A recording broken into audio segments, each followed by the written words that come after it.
First, I just really love that we're talking about this topic. The strategy gets lip service, but very little effective effort in the area. What is strategy? It's such a common refrain from HR leaders. I want I'm putting up air quotes if you're listening, not watching. I want a seat at the table. I want to be strategic. What does that mean? What does it mean to have a seat at the table? What does it mean to be strategic? I think I know many, even most HR leaders don't really know where to start. We focus more so, we get sucked into working on HR things rather than things that directly, without big logic leaps, directly affect the most important priorities of the organization. And so for HR strategy, for people strategy, I think of it as a very simple waterfall.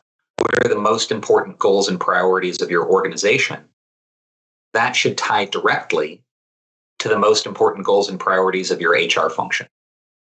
And if you've got to stretch to make the connection, like, well, if we treat our people well, then everything is better for the organization. Well, yeah, with to an extent, but with some limitations. If you pay people triple the market rate, they might be happy, but you'll go out of business really quickly.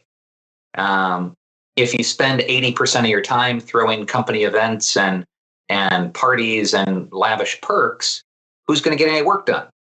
So, you've got to be able to connect your work without going fully into the employee advocate stance that I think many HR leaders with more of a humanistic perspective on the role often get drawn to. So that's maybe why it's so hard to do. It's a fine balance, right?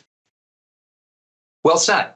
Yeah. It's a bit of a tightrope between supporting worker interests and supporting business interests, and how are you credible on both sides of that line? That is a challenge. Yeah.